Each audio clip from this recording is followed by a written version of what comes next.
Salut la famille, nous sommes de retour pour un reportage Chap Chap de RDF. Alors cette fois-ci, nous vous emmenons dans un lieu méconnu des hommes, l'espace Fibromel.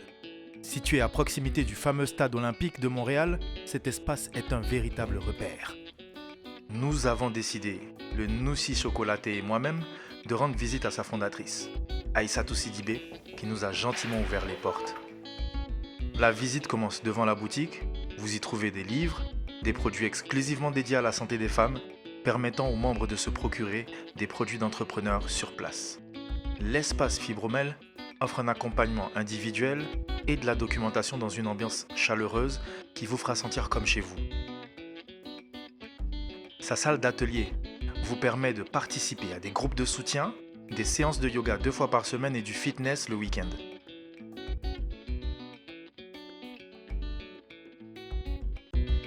Un lieu où plusieurs femmes se retrouvent pour recevoir des services d'accompagnement de qualité.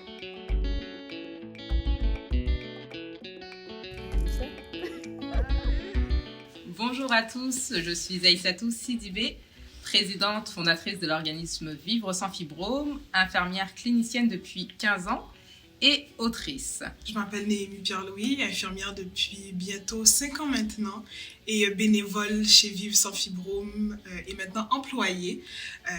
Donc je suis en charge des activités et des accompagnements. Et l'idée justement nous est venue à la suite d'un diagnostic que j'ai eu en 2013. Je ne connaissais absolument pas ce que c'était qu'un fibrome utérin. Et de là, en fait, j'ai été confrontée à beaucoup de problématiques. L'errance médicale, je ne savais pas du tout où aller, je me sentais seule, démunie. Et surtout, il y avait un gros manque d'informations à cette époque-là. Et en fait, j'ai commencé par créer un blog du nom de Fibromel. Et de ce blog est né l'organisme Vivre sans fibrome. Et maintenant, ça fait 5 ans que l'organisme existe. Et maintenant, Vivre sans fibrome, en fait, on se concentre sur on a une mission qui se divise en plusieurs branches, si on peut dire ça comme ça. Mais d'abord et avant tout, on veut que les femmes puissent être informées, qu'elles ne soient pas abandonnées. On organise des groupes de soutien, on organise des activités éducatives pour leur faire découvrir différentes méthodes de s'aider, en fait, que ce soit de l'acupuncture, de la massothérapie.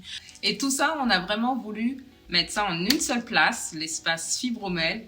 Moi, c'est un rêve qui se concrétise au lieu que ça soit la femme qui aille un peu partout, mais vraiment réunir toute l'offre de services ici dans un espace. Le but de cet espace, ultimement, c'est que les femmes puissent venir ici, ne pas avoir à chercher de l'information à divers endroits, tomber sur des informations erronées. Et on veut que les femmes puissent être autonomes, avoir l'information nécessaire et prendre des choix et des décisions libres et éclairées. Dans un cadre sécuritaire, pas à l'hôpital, pas à la maison, mais à un lieu où en fait on se sent bien, à l'écoute et accompagné. Voilà. C'est ça l'espace Fibromel. Alors, l'espace est vraiment disponible aussi bien pour les femmes que pour les hommes, que pour les enfants. On fait vraiment des activités autour de la santé et du bien-être et ça, c'est important. Nous, on a besoin de membres, on a besoin de vous pour justement soutenir l'association. Sans vous, on ne pourra rien faire en fait. Donc, n'hésitez pas justement à venir, à nous écrire et à venir nous voir dans l'espace et ça nous fera un plaisir justement de vous accueillir. Donc, la prochaine activité sera le Fibrome Day. Donc, ça sera pour la 4e édition, le 4 novembre 2023. Ça veut dire dans quelques jours. Alors, c'est notre conférence annuelle où on regroupe plusieurs professionnels de la santé, plusieurs femmes, plusieurs profils pour justement parler d'une seule voix. Tout simplement. Donc, n'hésitez pas justement à venir nous soutenir et ça nous fera un plaisir de partager un moment de qualité avec vous. Le Fibrome Day, le 4 novembre 2023, dans Hochelaga Maisonneuve. À bientôt! Merci à tous d'avoir visionné cette vidéo. On se retrouve bientôt pour un nouveau reportage Chap Chap. En attendant, n'oubliez pas de vous abonner à notre page et cliquer sur la cloche de notification. Merci et à la prochaine.